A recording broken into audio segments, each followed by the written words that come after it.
turdilar. Tahajjudga turdilar-da, namoz o'qib bo'lgandan keyin yig'ladilar. Ey Allohim, men qo'limdan kelganini qildim.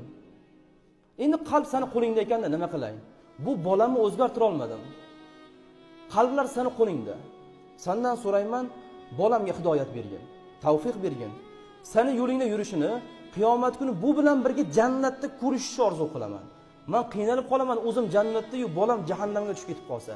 Sen rahmlidan rahmlisan. Sen bandangni xafa qilmaysan. Sen bandangni hijolat qildirib qo'ymaysan.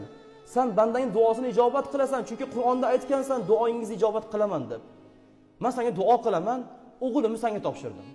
Hidoyat ber, tavfiq ber, rushd ber, shunday bir yaxshi inson bo'lsinki, uni jannatda ham ko'ray. Allohu akbar. Ulamolar aytadi, Ali ibn Fuzayl ibn Iyozdan 10 barobar yaxshi bo'lib ketdi deyshadi.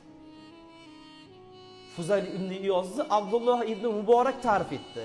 Endi Ali ibn Fuzayl ibn Iyozni o'g'lini butun olimlar ta'rif etib, Fuzayl ibn Iyozdan ham o'g'il o'tib ketib qoldi, ilmda ham, taqvoda ham, fiqhda ham deydi. Nima? Bu joyda nima? Otani duosi ketdi. Otani ixloschilik hech kim ixlos qilmaydi, manaman degani ham. Buni hammamiz yaxshi bilamiz. Chunki bizni farzandimizga o'zimizchalik hech kim qayg'urmaydi.